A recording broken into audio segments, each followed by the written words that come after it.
Bonjour à tous. Aujourd'hui, je vais vous présenter un petit logiciel de ma composition que j'ai programmé en Python et qui peut s'avérer bien utile pour les révisions de chimie au lycée.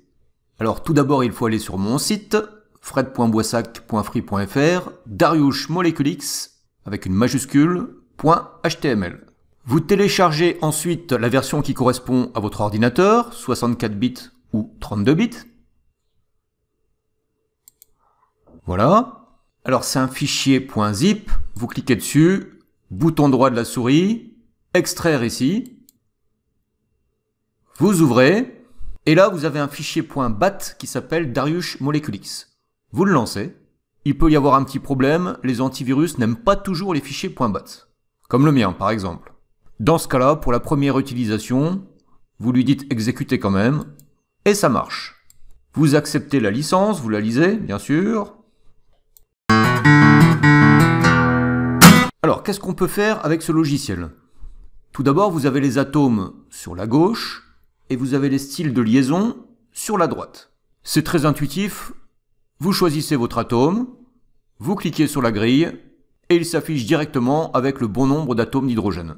J'en mets un deuxième. Si je veux les relier, je choisis le style de liaison, simple, double ou triple, et je fais cliquer-glisser. Voilà. Deuxième possibilité, je choisis l'option liaison automatique.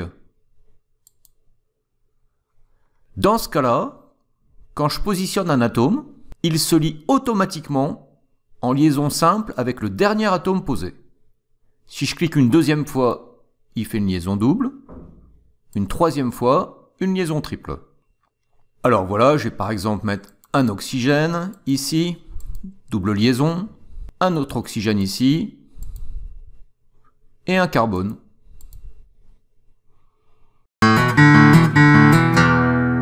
J'ai plusieurs icônes au-dessus, j'en ai un par exemple, X, qui me permet de générer le nom de la molécule. Je vois que c'est du propanoate de méthyle. Bon, alors ce logiciel, il est limité au programme de Terminal S, j'ai donc toute la nomenclature de Terminal S. Alcane, alcène, ester, amine, amide, alcool, acide, etc. Je vais rajouter une petite ramification, et puis allons-y, un petit atome de chlore. L'icône voisin du précédent permet d'afficher les groupes caractéristiques de la molécule. Si je clique dessus, eh bien, je vois qu'il me trouve deux groupes caractéristiques, le groupe ester qui correspond à la fonction ester, le groupe halogène des composés halogénés. Il me met des couleurs et il les met aussi sur la molécule. Alors on peut rajouter d'autres groupes, hein. Allons-y gaiement.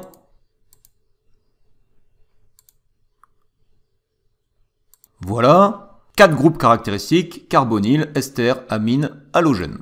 Si je veux supprimer les couleurs, je clique sur le pot de peinture et je fais supprime les couleurs des atomes. Dariush Moleculix permet aussi de donner les caractéristiques du spectre RMN de la molécule. Voyons un peu pour cette molécule. Je clique sur cette icône et je vois que le logiciel m'a coloré les groupes équivalents. Il en a trouvé 4. Il me met le nombre de protons de chaque groupe équivalent, 3, 2, 6, 1. Le couplage avec les voisins. Le nombre de pics que l'on va obtenir dans le spectre. Ici, on va avoir un triplé, un quadruplé, 2 singulés. Et le déplacement. Bon, alors pour le déplacement, c'est une base de données que j'ai créée, mais que vous pouvez améliorer si vous avez des données supplémentaires. On peut aussi ajouter des groupes un peu plus particuliers. Voyons en dessous. Je peux par exemple rajouter le groupe phényl. Je peux aussi rajouter l'ion O-.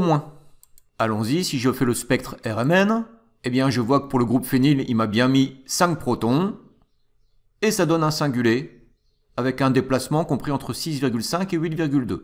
Encore une petite chose, le bouton X permet de créer son propre groupe d'atomes ou d'ions. Je peux par exemple rajouter l'élément phosphore, P, je donne sa valence, 3, et quand je clique, ça me met pH 2.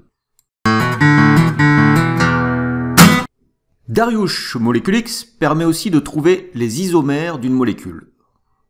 Par exemple, le butanal. Je clique sur cette icône et il me dit qu'il a trouvé 15 isomères. Alors, on peut soit afficher les isomères un par un en cliquant sur les flèches, soit les trier. comment ça marche? Quand on met oui ou non, on sélectionne les isomères qui possèdent le groupe caractéristique qui est affiché. Par exemple, alcène, hydroxyle, carbonyle, hétéroxyde. Mais alors il y a une petite subtilité, il y a des oui plus, non plus. Qu'est-ce que ça veut dire? Si je mets oui plus, par exemple pour hydroxyle, seuls les isomères possédant le groupe hydroxyle, il n'y en a que 8, seront affichés. Vérifions. Il y a bien le groupe hydroxyle. Là aussi, là aussi, là aussi, etc. Non plus, c'est le contraire. Par exemple, si je clique alcène non plus, je ne veux pas les isomères qui possèdent le groupe alcène. Du coup, il m'en reste plus que 3. Autre chose. Examinons maintenant les isomères de l'hexane 1-ol. Alors, je vois que j'en ai 32. Bon, il y a le groupe hydroxyle de la fonction alcool qu'on étudie en terminale S, et un autre groupe qu'on n'étudie pas, le groupe hétéroxyde.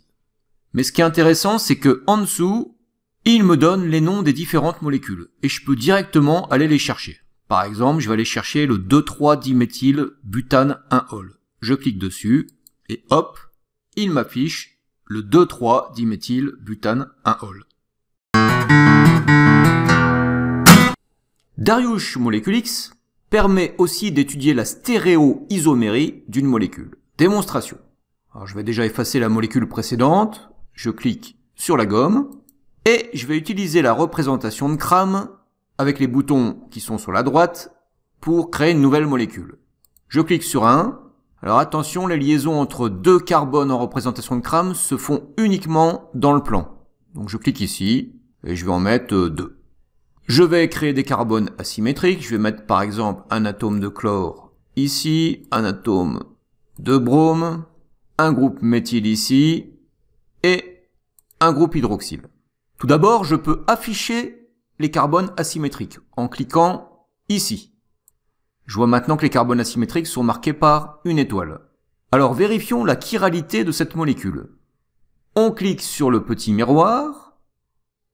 Il me dit, cette molécule possède des carbones asymétriques et donc a priori des stéréoisomères. Voulez-vous vérifier sa chiralité? Ben oui, je le veux. Il me dit que la molécule, elle est chirale, c'est-à-dire qu'elle n'est pas superposable à son image dans un miroir.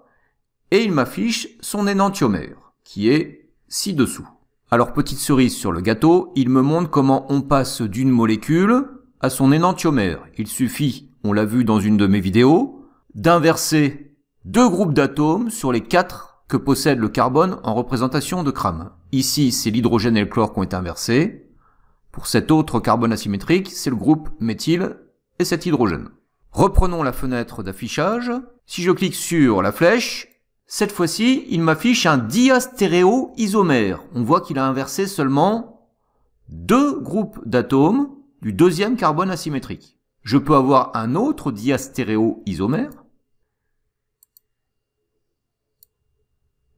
Et je peux aussi retrouver son énantiomère de départ. Bon alors imaginons maintenant que pour mes révisions de cours, j'ai envie d'imprimer tout ça. Et de mettre les images de ces molécules dans un fichier texte. Dans ce cas-là, je clique sur l'icône où il y a les 4 petites flèches. Je vais sur la molécule que je veux déplacer. On voit que ça me l'a sélectionnée. Et je vais la mettre, par exemple ici. Ensuite, je fais fichier enregistré. Alors je vois que j'ai plusieurs formats, je peux l'enregistrer en fichier dariushmoleculix.x qui sera utilisable par le logiciel, mais là je le veux comme image transparente pour l'exporter dans un traitement de texte. Je fais exporter comme image et je vais l'appeler par exemple molécule et son énantiomère. Pof, enregistré, j'ai maintenant une image directement exploitable dans le traitement de texte qui est dans le répertoire Dariush Moleculix, mes images et fichiers. Autre chose, supposons maintenant que je rentre une molécule, mais pas avec la représentation de Cram. Mais je vais quand même mettre un carbone asymétrique.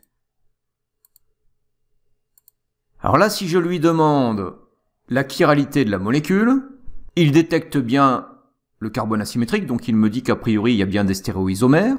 Et si je clique, on voit qu'il a de lui-même représenté la molécule en représentation de Cram. Et il me donne son énantiomère. Bon, on n'a pas exploité toutes les facettes du logiciel, mais vous avez déjà de quoi vous amuser et vous entraîner pour le programme de chimie de terminale. N'hésitez pas à me mettre un petit commentaire dès que vous aurez utilisé le logiciel pour me donner votre avis. Et puis surtout, je ne suis pas un professionnel de l'informatique, il y a forcément des bugs, si vous en trouvez un, ça serait sympa de me le dire pour que je puisse le corriger. Merci et bonne révision.